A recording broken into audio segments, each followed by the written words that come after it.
They put up a gate, so I showed up with a machine that doesn't ask permission.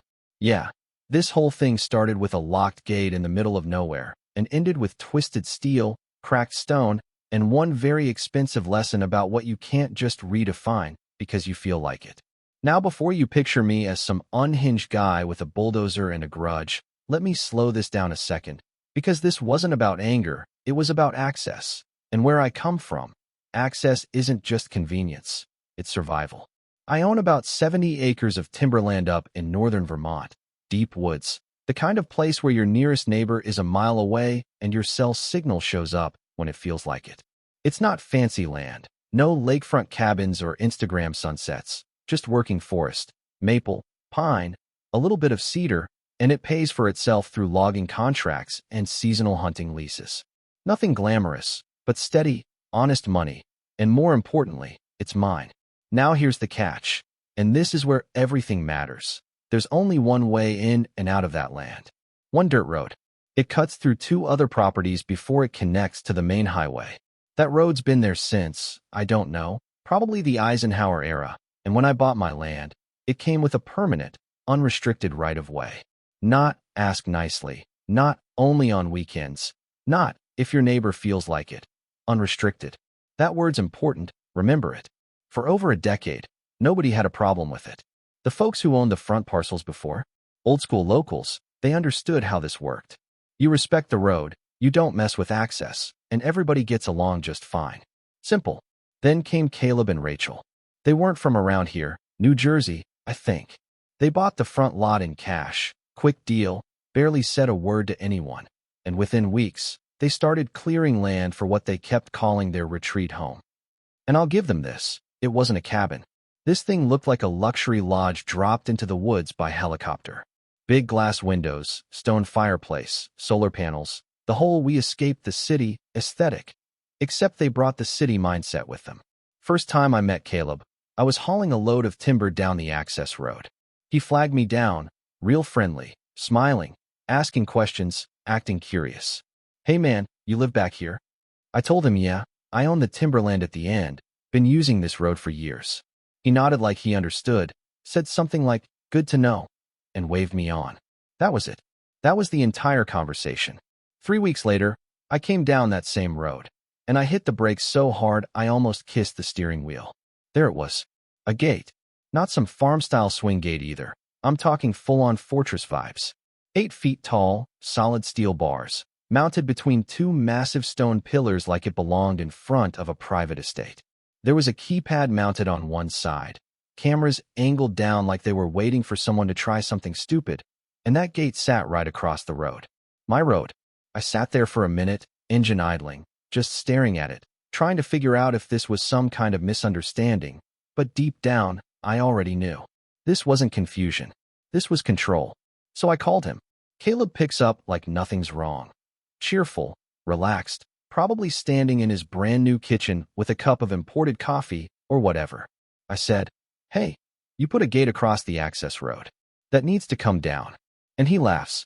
Actually laughs. Oh no, man, it's just for security, he says. Rachel feels better knowing we've got something in place. But don't worry, I'll give you the code. That right there, that was the moment everything shifted. Because what he was offering wasn't a solution, it was a condition. I told him straight, I don't need a code. I have a legal right to use that road without obstruction. And you could hear it in his voice. The friendliness just evaporated. Well, we paid for privacy, he says, tone dropping a couple degrees. The code is a fair compromise. You can take it or leave it. Take it or leave it. Like my rights were a menu option. So I didn't argue. I didn't yell. I just said, all right, hung up the phone, and called someone who actually deals in facts instead of feelings. My attorney, name's Walter Briggs. Guy's been handling land disputes longer than Caleb's probably been alive. Rural property, easements, timber access. This is his world. I drove into town, sat down in his office, and laid everything out. He didn't even blink. Pulled my deed, read it once, maybe twice, leaned back in his chair, and said, you've got an unrestricted right-of-way. That means no gates, no conditions, no interference. He doesn't get to manage your access. I asked him what that meant in plain English. He said, it means he's in the wrong, and if he doesn't fix it, you can. Now we did this the proper way first. Walter sent Caleb a formal notice, clear, professional, no room for interpretation. 10 days to remove the gate or face legal action. Simple. You'd think that would be enough. It wasn't. A few days later, Walter gets a response, not from Caleb directly, but from some polished law firm down in the city. And their argument? Oh, it was creative. They claimed the gate didn't actually block access, because I had the code. Therefore, no violation. I remember reading that and just shaking my head, because it told me exactly what kind of fight this was going to be. They weren't trying to follow the rules. They were trying to rewrite them. And then came the part that really got under my skin. They suggested we negotiate a formal access agreement. Negotiate? For something I already owned. That's when I told Walter, yeah, we're not doing that. So he filed for an injunction, took it to court. And while all that legal back and forth was happening, Caleb kept building. Trucks going in and out, hauling materials for his oversized wilderness palace. And those trucks? They were tearing up the road. Deep ruts, loose gravel, drainage getting messed up, the kind of damage that doesn't fix itself. I brought it up to him once. Calm, reasonable, just asking him to help maintain the road since his construction was causing most of the wear. He didn't even hesitate. My lawyer says I don't owe you anything until the court decides. And there it was again, that same mindset. Not cooperation, not community, just leverage. At that point, I wasn't just dealing with a gate anymore. I was dealing with someone who genuinely believed money and paperwork could override something that had been legally established for decades. And I'll be honest, part of me thinks he assumed I'd back down, that I'd get tired, or intimidated, or just accept the keypad and move on. But he misread the situation. Because I wasn't trying to win a negotiation. I was protecting a right. And those two things, they don't play by the same rules. All right, let me pause the story for a second, because what Caleb did here, this wasn't just arrogance. It's actually a really common play, especially with out-of-town buyers who come into rural areas thinking they can upgrade the rules to match their lifestyle. And yeah, it sounds ridiculous when you're on the outside looking in, but in their head, it makes perfect sense. According to standard procedure, an easement, especially one labeled unrestricted, means exactly what it says. You don't get to add gates, conditions, codes, or friendly compromises. Access has to remain open, functional, and free from interference. It's not about whether I can get through. It's about whether I'm being controlled while doing it. And that distinction? That's everything in court. From a legal perspective, Caleb's argument was weak from the start. Courts don't like it when someone tries to redefine property rights through convenience or interpretation. If the deed says unrestricted, then adding a gate, even with a code, is considered a physical and legal obstruction. Period. Now here's where it gets interesting. This is a psychological trap. People like Caleb don't see themselves as the bad guy. In his mind, he was being reasonable. He offered a code. He framed it as a compromise. But what he was really doing was shifting control, subtly turning my legal right into something I had to request access to. And once you accept that, even once, you've already lost ground. So yeah, once you see that game for what it is, you stop treating it like a misunderstanding, and you start treating it like a line in the dirt. And I don't mean that in some macho, chest-thumping way. I mean it in the quiet, practical sense of, this is where it ends. No more sliding. No more. Let's just work something out. Because at that point, the case was already moving. Papers filed, court date set, both sides digging in. And I'll tell you something about rural courts. Things don't get dragged out forever like they do in the city. Judges up here? They've seen these disputes 100 times, and they don't have patience for people trying to out-lawyer common sense. The hearing came quicker than Caleb probably expected. Judge Halvorsen, fourth-generation Vermonter, the kind of guy who doesn't need a legal dictionary to understand what a logging road is, sat through maybe 20 minutes of arguments. Caleb's attorney did most of the talking, polished, confident, throwing around phrases like reasonable accommodation and shared usage protocol, trying to paint this picture where the gate was just a minor upgrade, a harmless addition. Walter didn't waste time. He handed over the deed, pointed to one word, unrestricted, and let it do the heavy lifting. You could feel the shift in the room. The judge leaned forward, looked at Caleb, then back at the paperwork, and said something I'll never forget. Real calm, almost casual. If it's unrestricted, then it's not yours to restrict. That was it. Ruling came down right there, no theatrics. The gate was illegal. 14 days to remove it. If not, I was authorized to remove the obstruction myself, and any reasonable cost associated with that removal could be billed back to Caleb. 14 days. Now here's where things could have gone differently.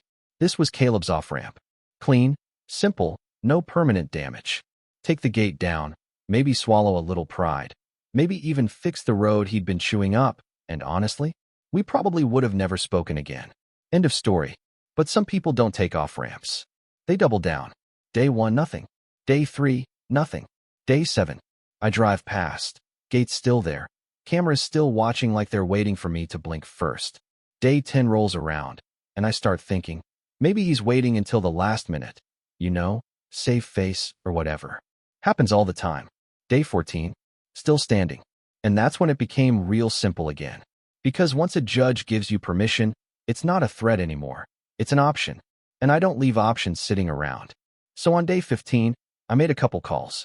First call, Pete Lawson, local contractor. Runs heavy equipment. Knows how to handle it without turning things into a circus.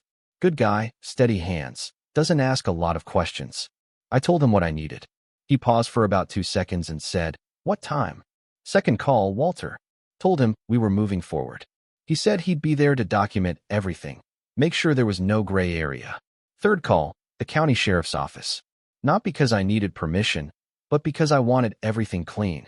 No surprises, no claims later that this was some rogue act. I gave them the court order, told them what was happening, when it was happening. They appreciated the heads up. Said they'd have a deputy swing by just to observe. By the time the sun came up the next morning, everything was lined up.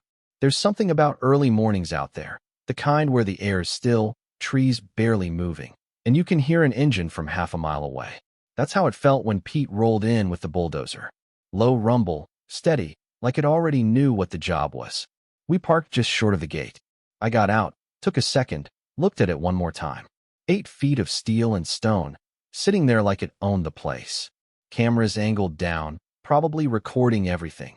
And for a split second, I wondered if Caleb was inside, watching the feed, thinking I wouldn't actually go through with it.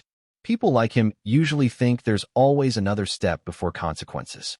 Another letter, another delay, another negotiation. Not today. Walter stepped out of his truck, nodded at me, already holding a folder with copies of the court order. The deputy pulled up a minute later, leaned against his cruiser, arms crossed. Neutral, just there to make sure things stayed exactly what they were supposed to be. Professional. Lawful. Final. I walked up to the keypad, not to use it, but just to stand there for a second. Funny thing, seeing that little box, because that was the whole illusion right there. That tiny device that said, "You can come in, if we allow it." Yeah. No. I stepped back, gave Pete the signal. And that's when things got loud. The dozer moved forward slow at first, tracks grinding against the dirt, blade lifting just enough to meet the gate at the right angle. Pete knew exactly what he was doing. No hesitation, no drama. First contact. Metal hit metal, a deep, hollow crunch that echoed through the trees. The gate held for about half a second. Then you could see it. Just slightly. The frame bending, tension snapping where it wasn't built to flex. Pete didn't stop. Second push, harder this time. The hinges gave out with a sharp crack. One of the stone pillars shifted, then split along a seam like it had been waiting for that moment. Cameras sparked, literally sparked. One of them twisting sideways before dropping to the ground. 5 minutes. That's all it took. 5 minutes for something Caleb probably spent tens of thousands on, to fold in on itself like it never belonged there in the first place. Steel crumpled, stone scattered, the whole private entrance reduced to debris across a dirt road that had been there longer than any of us. Pete backed off, engine idling, waiting. I walked forward, stepped over what used to be the gate, looked down the road. Clear, open, exactly the way it was supposed to be. Access restored. Simple as that. We didn't celebrate. Didn't need to. This wasn't a victory lap. It was a correction. About 10 minutes later, that quiet morning got interrupted. Fast. SUV coming up the drive, dust kicking up behind it, moving quicker than it should have been on that road. It pulled up hard, doors opened, and out stepped Caleb and Rachel. You could see it hit him all at once. The gate, gone. The pillars, cracked and scattered. The cameras, dead on the ground. His face went red so fast, it was almost impressive. He stormed forward, yelling before he even got close enough to make sense. "What the hell did you do? That's private property. You can't just—" I didn't raise my voice. Didn't step toward him. I just reached into my jacket, pulled out a copy of the court order, and held it out. "You had 14 days. He didn't take it at first, just stared at me, breathing hard, like he was trying to decide which version of this reality he wanted to accept. Eventually, he grabbed the paper, skimmed it, jaw tightening with every line. Rachel stood a few steps back, arms crossed, not saying anything, but you could tell she understood a little quicker than he did. "This isn't over," Caleb snapped, voice sharp, desperate to grab onto something. "You're paying for this. Every dollar." I shrugged, handed him Walter's card. "Talk to him." And that was it. No yelling match, no back and forth. Because at that point, the conversation wasn't between me and Caleb anymore. It was between him and the reality he'd been avoiding for weeks. He did file a lawsuit. Of course he did. Claimed property damage, destruction of private improvements, all the usual language. Didn't last long. Judge didn't even entertain it. Dismissed the case, referenced the original order, and, this part mattered, ordered Caleb to cover my legal fees. On top of that, there was an additional judgment, $4,200, for damage to the access road caused by his construction vehicles. That number wasn't random. That was documented wear, grading, gravel, drainage repair. The stuff he said he didn't know me for. Turns out, he did. After that, things got real quiet. No more construction trucks tearing through the road. No more compromises. No more attempts to renegotiate reality. Just silence. About a year and a half later, I heard through one of the local guys that the property had been listed. Not long after that, it sold. New owners came in, introduced themselves the right way, asked the right questions, and you know what? Not a single issue since. Because most people, when they understand the rules, they follow them. It's only the ones who think the rules don't apply to them that end up learning the hard way. And sometimes, the lesson shows up with a bulldozer. So yeah, that's how it ended. Not with some dramatic courtroom speech. Not with a handshake and mutual respect. Just a quiet road, cleared of something that never should have been there in the first place. And if you're listening to this thinking, "Man, that escalated fast," I get it. It sounds like a wild story. But the truth is, it didn't escalate fast at all. It escalated predictably. Because situations like this, they follow a pattern. The lesson here is, most conflicts over property, access, HOA rules, whatever you want to call it, they're rarely about the rule itself. They're about control. Who gets to decide how something works? Who gets to redraw boundaries, legally or socially? And who's expected to just go along with it? Caleb didn't wake up one morning thinking, "I'm going to violate someone's rights today." That's not how people like that operate. It starts smaller. He buys a property, invests a lot of money, builds something he's proud of, and somewhere along the way, his sense of ownership starts bleeding past his actual property line. It happens quietly, almost invisibly. "This road runs through my land, so I should have a say in how it's used." Sounds reasonable, right? That's the trap. Because once you accept that framing, you're already halfway to giving up something that was never his to control in the first place. This is a psychological trap, and it shows up everywhere, not just in rural land disputes. HOA neighborhoods, shared driveways, apartment complexes, anywhere rules and shared space overlap. One person starts adjusting things for comfort, safety, aesthetics, and suddenly, what used to be a right becomes a privilege that can be granted or revoked. And here's the part most people miss. You don't lose your rights all at once. You lose them one compromise at a time. Just take the code. Just use it during certain hours. Just let us manage it for now. Each just sounds harmless, temporary, cooperative, but stack enough of those together, and eventually, you're asking permission to do something you used to do freely. From a legal perspective, that's exactly why language like unrestricted easement exists. It's not there for decoration.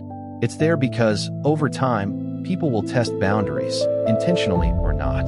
And the law has to be clear enough to stop that drift before it turns into something permanent. Because here's the uncomfortable truth. If I had accepted that keypad, even once, this story might have ended very differently. Not right away, not dramatically, but slowly. Maybe next time, the code changes and I have to call. Maybe construction traffic gets priority access. Maybe certain hours become restricted for privacy. And suddenly, I'm negotiating every trip in and out of land I already own. That's how erosion works. Not with one big collapse, but with small, repeated concessions that feel easier in the moment. Now don't get me wrong. This isn't about refusing to cooperate with people. I'm not saying every disagreement needs to end with heavy machinery and legal orders. Most don't. Most situations can be handled with a conversation, a handshake, a little mutual respect. But, and this matters, you have to know the difference between cooperation and surrender. Cooperation is when both sides adjust within the boundaries of what's fair and legal. Surrender is when one side starts redefining those boundaries, and the other side goes along with it just to keep the peace. Those two things look similar on the surface. They're not. And yeah, I'll admit it, bringing in a bulldozer sounds extreme. It makes for a good headline, maybe even a good YouTube thumbnail. But what people don't see is everything that happened before that moment. The calls, the letters, the waiting, the chance to fix it without consequences. That machine didn't show up because I lost control. It showed up because everything else had already been tried. That's another lesson people tend to overlook. Enforcement doesn't come first. It comes last. Only after clarity. Only after warning. Only after opportunity. And if someone ignores all of that, then what happens next isn't escalation, it's resolution. Now, if you're dealing with something like this in your own life, maybe not a gate in the woods, but some version of it, here's what I'd tell you. Just straight up, no legal jargon, no fluff. Know what you actually own. Not what you assume, not what someone tells you, not what feels fair, what's written, documented, enforceable. Because once you know that, everything else gets a lot clearer. Don't rush to compromise just to avoid conflict. Conflict isn't always a sign that something's wrong. Sometimes it's a sign that something important is being tested. And if you do decide to stand your ground, do it the right way. Calm, documented, legal. No shortcuts. Because the moment you step outside that, you give the other side exactly what they need to flip the narrative. At the end of the day, this wasn't about a gate. It was about whether someone else could quietly redefine the limits of what I'm allowed to do on land I legally have access to. And the answer to that? No. Simple as that. But I'm curious, what would you have done? Would you have taken the code and avoided the fight? Or would you have pushed it all the way to the end like I did?